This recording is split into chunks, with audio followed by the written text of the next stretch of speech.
모든 인간관계에서 써먹을 수 있는 남성향 연애 강의 해석본을 지금부터 시작을 한번 해보려고 합니다. 저저번 영상인가에서 제가 무료로 볼 수 있는 아주 훌륭한 연애 강의를 소개를 시켜드렸잖아요. 남성향 연애 강의는 이미 완성이 돼서 무료로 풀린 지가 상당히 오래되었다라는 입장이고, 다른 강의들은 그거의 주석이라는 입장이에요. 미스터리라는 연애 강사가 다 정립을 해놓은 것을 다른 사람이 주석을 할 뿐인데, 주석을 잘할 수도 있죠. 세상에 나와 있는 수많은 주석 중에 저의 주석을 오늘 얘기를 한번 해보려고 합니다. 목차식으로 강의하면 너무 지루할 것 같아서 일단 가장 중요한 거, 프레임에 대한 얘기를 한번 해보려고 합니다. 프레임에 관한 내용만으로도 연애 강의를 처음부터 끝까지 완성을 시킬 수 있을 정도긴 해요. 그래서 정리하다 보니까 시간도 너무 오래 걸리고 너무 힘든데? 라고 생각을 했지만, 여러분과 나중에 저희 아들이 커서 보기를 바라는 마음으로 한번 잘 만들어 보려고 하고요. 좋은 자기계발 컨텐츠는 동기부여와 스킬의 소개가 적절하게 이루어져야 되거든요. 조화롭게 한번 영상을 만들어 보겠습니다.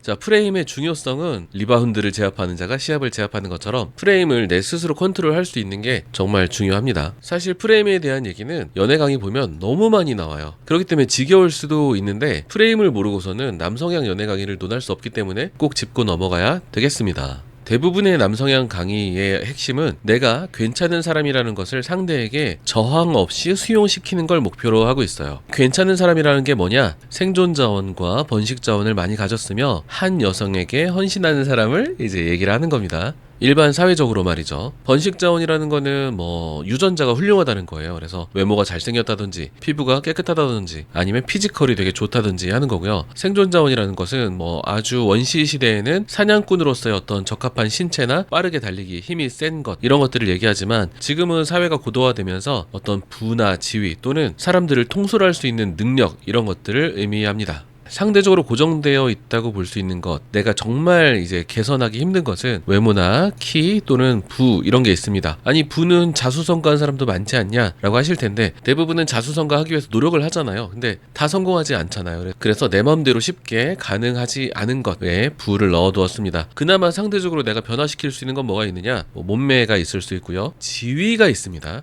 우리는 이 지위를 가지고 프레임을 만들 거예요. 높은 지위가 되면 되는 거 아니야? 판검사 되고 되게 존경받는 직업이 되고 유명해지면 되는 게 아니냐라고 생각하겠지만, 사실 그렇다 하더라도 모든 관계에서 나랑 영철이, 나랑 정숙이, 이런 모든 관계에서 위치는 제각각이에요. 밖에서는 아주 훌륭한 존경을 받는 사람도 집에 가서 아내한테는 되게 꼼짝 못하는 그런 관계일 수도 있는 거잖아요. 그래서 관계는 모두 제각각이고, 그리고 1대1 관계에서 위치가 남자들이 평소에 생각했던 것보다 또는 여자들이 스스로 생각했던 것보다 영향을 꽤나 많이 받는 것 같다라는 게 연애 강사들이 발견한 사실입니다.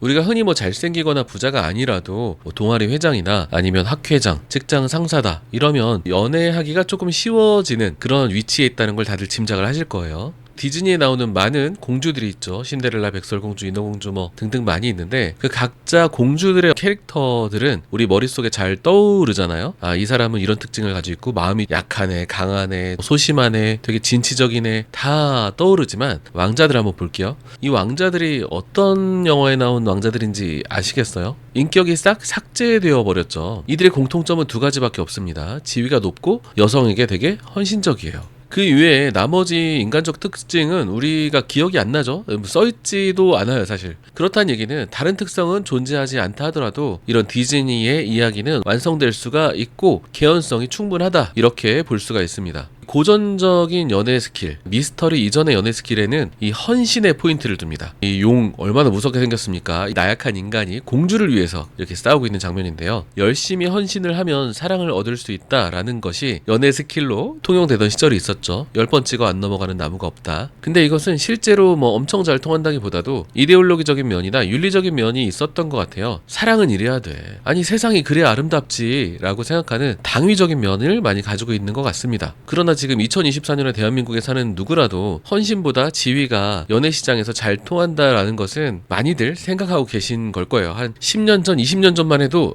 이런 얘기를 하면은 예끼놈 어떻게 그렇게 생각할 수가 있냐라고 하겠지만, 이제는 인간의 본성이 많이 연구가 됐잖아요. 프로이트도 있고, 우리도 이제 받아들여야 될 때가 된 것 같습니다.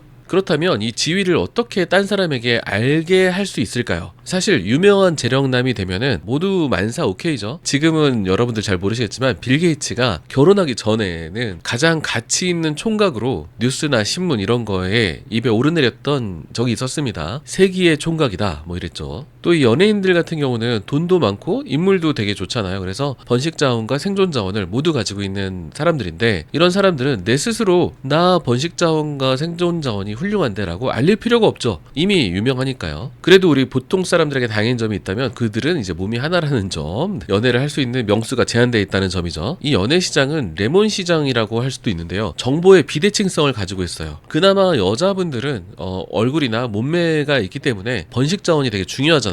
그래서 그런 것들을 드러낼 수 있는 어떤 패션이나 그런 것들이 많이 있는데, 남자분들은 여자분들에게 연애 시장에서 자신의 가치를 드러내기가 사실은 쉽지가 않습니다. 그래서 위키백과에 나온 것처럼 중고차 시장을 레몬 시장이라고 하는데, 어떤 레몬이 시고 어떤 레몬이 안 신지, 어떤 중고차가 되게 좋은 중고차고 어떤 중고차는 폐차해야 될 나쁜 차인지를 판매자만 알고 있다는 거예요. 그래서 정보의 비대칭성 때문에 여성분들은 조금 어려운 점이 있습니다. 그래서 이렇게 기본적으로도 어려운데 가슴에 손을 얹고 남자분들 한번 생각을 해봅시다. 여자분들도 같이 한번 생각해봐요. 스스로 어느 정도의 가치를 가진 사람이라고 생각하십니까? 1등급에서 10등급까지 어떤 변호사님이 등급 매기길 좋아하시던데, 자 1등급 인간과 10등급 인간이 있다면 나는 몇 등급인지 한번 곰곰이 한번 생각해볼게요. 3, 2, 1. 아마 잘 모르겠다고 하실 거예요. 어떤 날은 사람들이 날 좀 잘 대해주고 내가 일이 잘 풀려서 괜찮은 사람인 것 같았다가, 또 어떤 날은 내가 형편없는 사람처럼 느껴질 때도 있단 말이에요. 이거는 사실 모든 사람이 그렇게 생각을 합니다. 여러분들이 봤을 때 겉으로 되게 잘 나가고 좋아 보이는 생활을 하는 사람도 그렇게 생각을 해요. 자, 그렇다면 나도 내 가치를 모르는데 상대가 내 가치를 어떻게 알 수 있도록 할 수가 있을까요? 자, 우리가 이용해야 될 것은 인간의 짐작 시스템이에요. 사람은 아주 작은 단서로도 상대에 대해서 많은 것을 단정해버리곤 하거든요.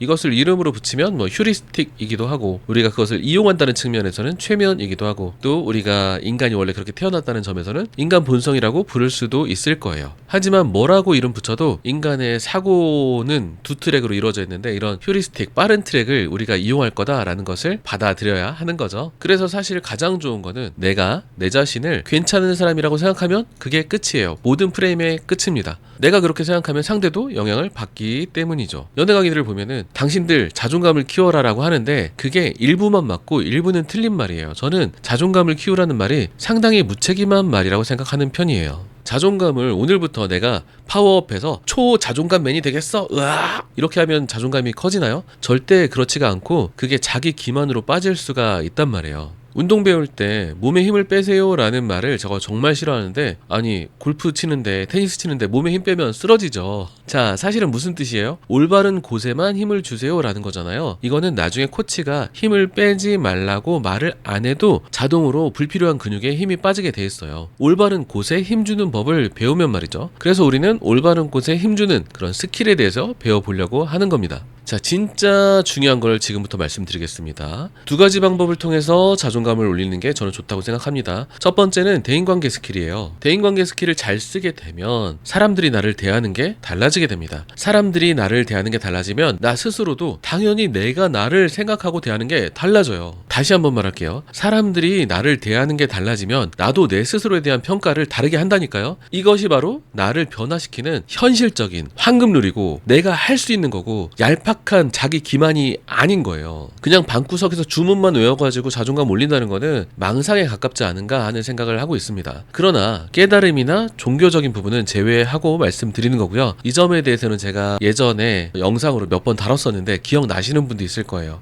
재생 목록에 가셔가지고 레벨 2 생각의 깊이나 레벨 3 삶의 의미와 깨달음에 올려놓은 영상들을 보시면 제가 설명을 길게 해두었습니다. 자, 그리고 두 번째 방법은 현실적인 성취를 이루는 거예요. 내 스스로 생존 자원이나 번식 자원을 많이 확보하는 거죠. 자, 그렇게 되면 사람들이 나를 대하는 게 역시 달라지게 되고요. 따라서 내가 나를 대하는 게 달라지게 됩니다. 그런 점에서 자존감을 가질 수 있게 되고요. 내가 주문을 외웠는데 자존감 올리기를 기도했는데 이게 잘 통할지 안 통할지 잘 모르겠다 하는 것보다 훨씬 더 차곡차곡 손에 쥘 수 있는 자존감을 가질 수 있다고 생각을 합니다.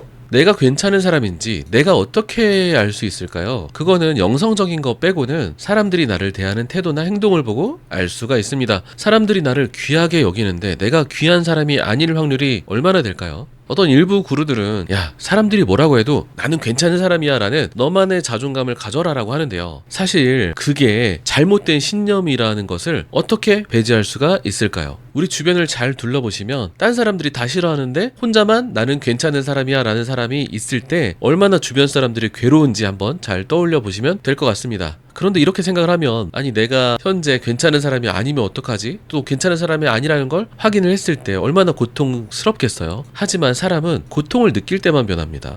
그거에 적응하기 위해서 이 사회적 고통은 아주 강력한 것이기 때문에 어느 정도냐면 학창시절에 가장 힘들었던 일 떠올려 보세요 라고 하면 대부분 많은 사람들 앞에서 창피당했던 일, 비참함, 서러움을 당했던 일을 다시 떠올리고는 해요. 그만큼 사회적 고통은 정말 신체적 고통에 비할 만큼 강력한 것인데 사회적 고통 때문에 우리가 사회에 인간이 적응할 수 있도록 모티베이션을 시켜주는 것이죠. 이 논의에 대한 백그라운드 토론은 또 할 만한 가치가 충분히 있는 것인데 오늘은 연애 강의니까 스킬을 잘 할 수 있게 되면 자신감, 자존감이 올라간다 정도로 생각해 주시면 되겠습니다. 우리가 친구를 만날 때 또는 사업 파트너를 만날 때 또는 연인이나 결혼 상대자를 찾을 때 피상적 레벨에서 남들보다 더 괜찮은 사람을 찾아가는 과정이기도 합니다. 현재 유행하는 남성형 연애 스킬은 내가 높은 지위를 가졌다는 것을 상대에게 저항 없이 저항이 적게 수용시키는 방법을 알려주는 것인데요. 이것은 회사, 동아리, 친구들끼리 있을 때는 잘 안 돼요. 1대1 관계에서는 좀 더 수월합니다. 회사나 동아리, 학교에서는 여러 사람이 오랫동안 나를 보잖아요. 그렇기 때문에 사회적 지위의 객관적 평가가 쉽게 드러나게 됩니다. 그러나 연애라는 것은 소개팅이든 어플이든 아니면 헌팅이든 1대1 관계잖아요. 1대1 관계에서는 사회적 지위를 좀 더 쉽게 가장을 할 수 있게 됩니다. 어떻게 보면 약간 가스라이팅과 비슷하다고 할 수도 있죠. 나는 가스라이팅 하기 싫은데요 라고 하면 두 가지 방법이 있습니다. 하나는 역시 내 스스로가 높은 지위의 사람이 되면 되는 것이고요. 또 하나는 약간 철학적 문제인데 영성이라는 면을 빼고 생각해보면 내가 가치가 있어봤자 얼마나 가치가 있겠습니까? 인간이라는 거는 우주의 티끌보다도 하찮은 존재라고 생각하면 또 그런 것이거든요. 그 안에서 도토리 키재기로 나는 좀 더 힘센 개미야, 나는 좀 더 다리가 굵은 개미야, 난 좀 더 빨리 달릴 수 있는 개미야, 이런 걸 나눠봤자 사실 큰 의미가 없다고 할 수도 있죠. 나 스스로 본질적인 가치를 뭐가 가지고 있지? 라고 생각해보면 그게 다 허상일 수도 있는 것입니다. 이런 스킬적인 면을 사용해서 사회에 좀 더 도움이 되고 사람들에게 좀 더 행복을 줄 수 있는 방법을 생각하는 게 더 현명하지 않을까 하는 생각을 하고 있습니다. 자, 1대1 가스라이팅 농담으로 한 얘기예요. 자, 1대1 가스라이팅 방법 중에서 가장 효과적인 것은 프레임을 이용한 것인데요. 프레임은 되게 유용합니다. 하지만 프레임만으로 모든 걸 다 해결하려고 하면 진짜 사기꾼이 될 수 있겠죠. 진짜 맞는 키를 내가 가지고 싶다. 인간들은 그런 거 좋아하거든요. 내가 맞는 키를 가지고 싶다. 그렇다면 생존 자원과 번식 자원을 많이 확보하는 게 좋겠죠. 자, 그래서 이제 진짜 프레임 얘기를 한번 해보겠습니다. 프레임은 뭐냐? 우리가 사물을 바라보는 틀인데요. 이 틀은 잘 드러나지가 않아요. 프레임은 표현되지 않은 가정입니다. 물고기가 헤엄칠 때 여기가 물이구나 라는 걸 의식하지 않죠. 인간은 지금 중력이 있지 라는 것을 의심하지 않아요. 지금도 숨을 계속 쉬면서도 내가 여기 공기 속에 있지라는 것을 의식하지 않죠. 그래서 커뮤니케이션에서 대전제는 우리가 깔고 가는 거잖아요. 지금 한국에 있으니까 우리가 인류니까 우리가 포유류니까 이런 대전제를 우리가 일일이 설명하면서 말하지 않잖아요. 비효율적이니까요. 그런데 이런 커다란 대전제 말고 작은 대전제도 많이 있단 말이에요. 뭐 인간은 이기적이다, 아니다, 인간은 되게 선하다, 이런 작은 범위의 전제들은 우리는 서로 추측하고 주고받고 있어요. 모든 커뮤니케이션 접촉점마다 프레임을 주고받고 있고 상대가 어떤 프레임으로 얘기하는지 우리가 자동으로 추측을 하게 되어 있습니다. 이 프레임의 특징은 뭐냐면 커뮤니케이션을 할 때 프레임은 정말 이상한 게 들어오지 않는 한 우리가 받아들이게 되는 특성을 가지고 있어요. 프레임은 상대의 거부와 경계를 우회해서 상대의 무의식에 침투하는 강력한 힘을 가지게 됩니다. 프레임을 소개하기에 앞서 프레임을 사용하지 않은 방법도 있습니다. 내가 지위가 높다는 것을 보여주는, 나 지위 되게 높은 사람이야 라고 직접 자랑하거나 명품이나 아니면 좋은 차, 시그니엘 이런 걸 과시해서 보여주거나 또는 유명인과 친분을 과시하거나 아니면 이렇게 경호원을 두면서 내 지위를 과시할 수도 있죠. 그런데 중요한 것은 연애뿐만 아니라 모든 인간관계에서 지위 올리기의 핵심 포인트가 있는데 그것은 바로 상대의 거짓말 탐지기를 피해야 돼요. 상대의 의심과 비판을 피해야 한다는 점이에요. 이 남자들이 이걸 해내야 되는데 문제점이 있죠. 여성의 사회지능은 일반적으로 남자들보다 높잖아요. 그러니까 남자들은 훨씬 더 많은 트레이닝을 필요로 합니다. 인간의 모든 언어 또는 비언어적인 상호작용, 이 사소한 몸짓, 말투 하나하나에서 프레임이 존재합니다. 이 프레임은 사고로 인지되는 게 아니라 잠재의식적으로 인지되는 것이기 때문에 상대는 매우 불합리한 것이 아니라면 수용을 하게 되는데요. 연애 시장에서는 기본적으로 여성이 우위에 선 프레임이 형성이 되어 있습니다. 그래서 여성은 이 심사위원 프레임에 굉장히 익숙해요. 우리가 20대 초반부터 연애를 많이 하잖아요. 근데 20대 초반에는 여성의 데이트 시장에서의 가치가 굉장히 높습니다. 데이트 시장에서 가치가 높은 그런 경험들을 해오면서 여성의 고프레임이 형성이 돼 있는 경우가 많이 있습니다. 우리나라 여성이 막 그래서 그런 게 아니라 생물학적으로 모든 동물이 출산과 양육의 책임을 여성이 훨씬 더 많이 떠안게 되잖아요. 여성 또는 암컷이. 그래서 최고의 유전자를 받기 위해서 성선택은 암컷 또는 여성이 하게 돼 있습니다. 자연계에서. 이 따옴표는 팜 유저님이 쓰신 글을 제가 그대로 가져온 겁니다. 인용입니다. 그래서 여성상의의 프레임에서는 여성이 남성을 평가하고 남성은 이에 맞추어 자신이 괜찮은 남자임을 증명해야 합니다. 자, 이런 프레임이 형성되어 있는데 이 자체가 남성에게 상당히 불리하게 작용을 합니다.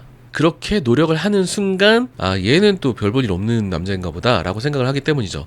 좋은 남성을 고르는데 레몬 시장이라고 했잖아요. 근데 이 남성이 열심히 구애를 하는 거 보면 여자는 이렇게 생각나는 거죠. 마케팅을 열심히 하는 거 보니까 내실이 형편없나 보다. 이 헌신적 구애는 잘 통하지 않는다는 거죠. 자, 그러면 남자의 최상위 포식자들, 되게 인물도 좋고 되게 능력도 좋고 이런 사람들은 어떻게 행동할까요? 마치 여자처럼 행동한다는 거예요. 보통의 여성들처럼 나의 잠재적 짝짓기 상대에 대해서 평가하는 기준을 가지고 얘가 괜찮은 사람인가 계속 테스트를 해본다는 거죠.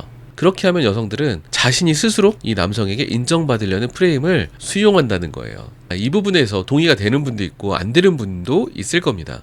연애를 그렇게 어렵게 해야 돼? 얘기보다 맘 맞으면 사귀는 거지. 그런 분들은 상위권에 있으신 분들이기 때문에 그런 거고요. 남자분들의 하위 50%에서는 많은 고통이 있다라고 생각하시면 됩니다. 고프레임을 만드는 방법은 정말 무한대로 존재합니다. 왜냐하면 프레임이라는 거는 모든 커뮤니케이션의 접촉점마다 존재하므로 무수히 많은 방법들이 존재하는데 제가 이제부터 가장 사용하기 수월한 9가지 방법을 소개하려고 합니다. 자, 첫 번째로는 높고 애매한 기준을 선언하는 거예요. 우리가 대화를 하다 보면 이상형이 뭐예요? 어떤 스타일 좋아해요? 라는 얘기를 하게 되잖아요. 그럴 때 누군가가 이런 얘기를 했다고 합시다.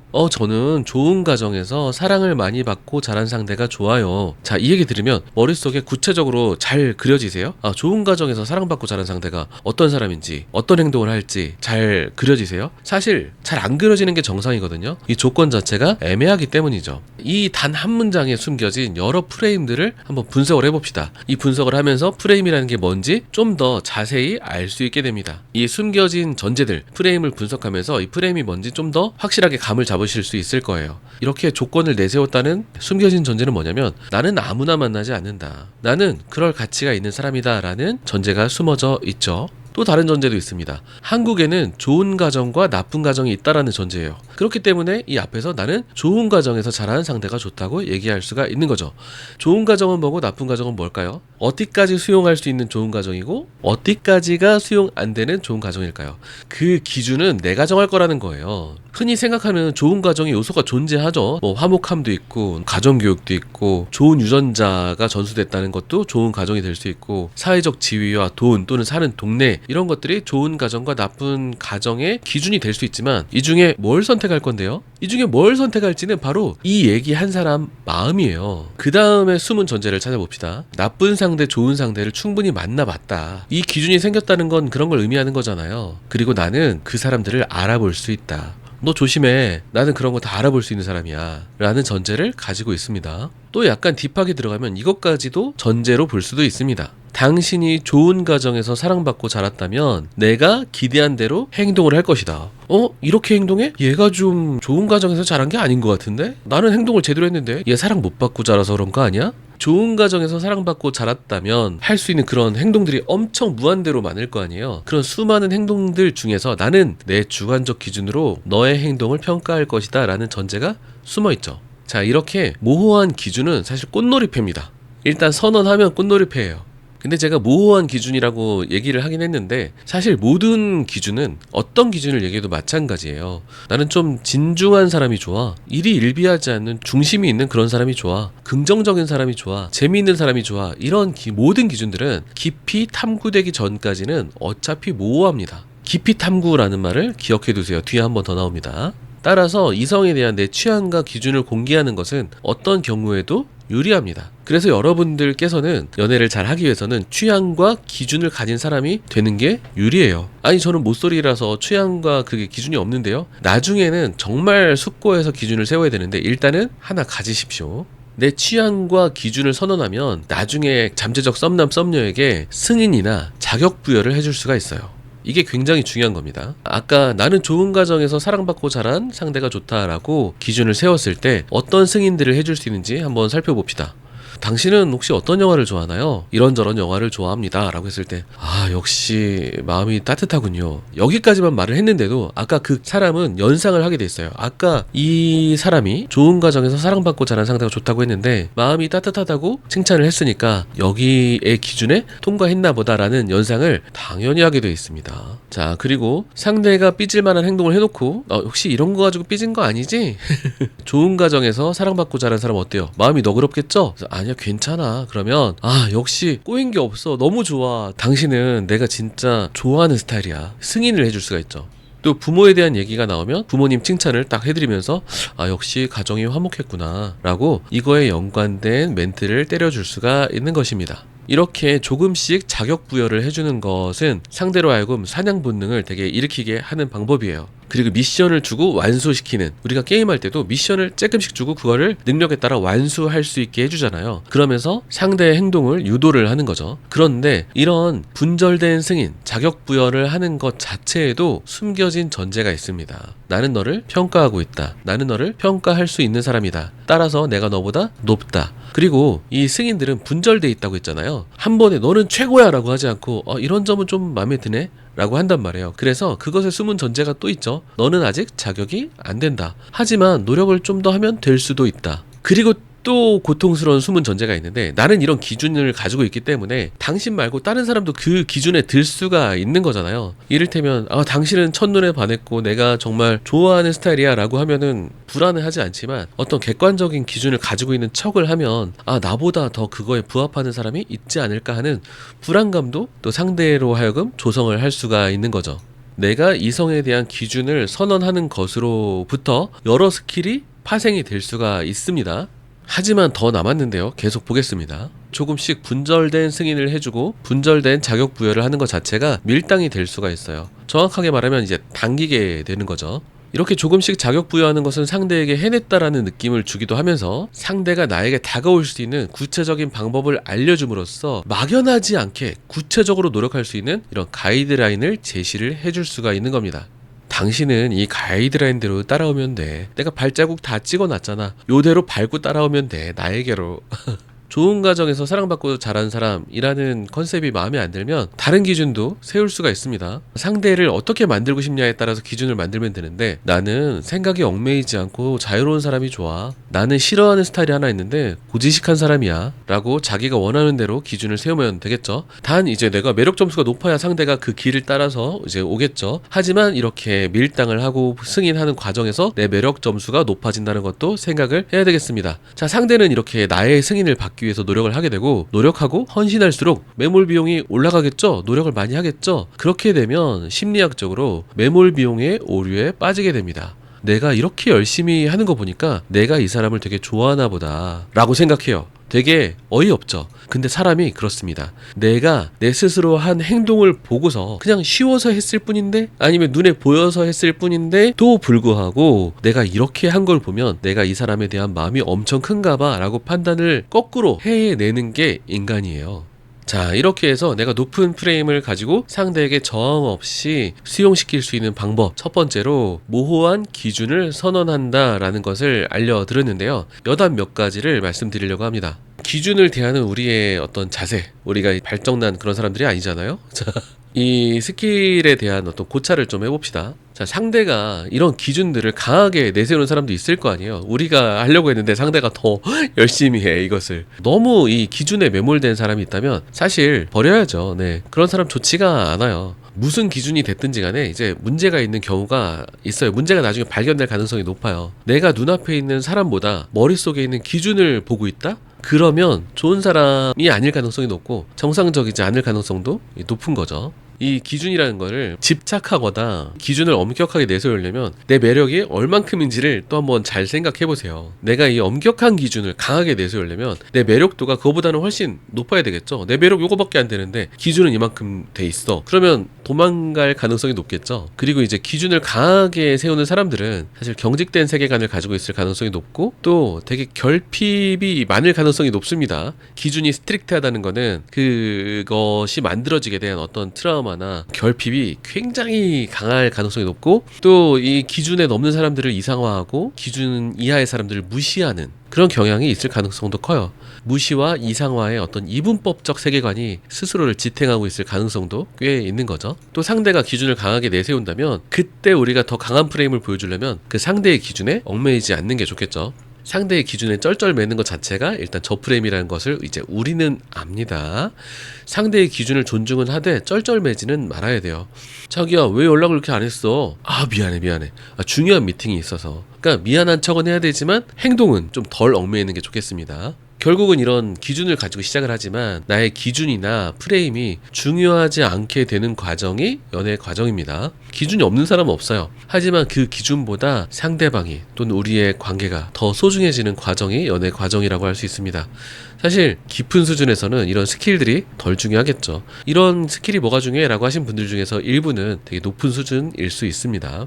자, 그리고 또 하나 중요한 내용인데요. 아까 우리가 모호한 기준을 세워야 된다고 했잖아요. 이 기준은 언젠가 둘 사이의 연인 관계에서 탐구가 되어야 합니다. 그 기준은 되게 깊은 대화를 할 수 있는 아주 좋은 소재가 될 수 있어요. 아까 말씀드렸다시피 그 기준이 어떻게 만들어졌냐? 연애 스킬을 위해서는 막 급조를 할 수도 있겠죠. 하지만 대부분 사람들이 기준이라고 세울 만한 것들이 이런 과정을 통해서 만들어졌을 거예요.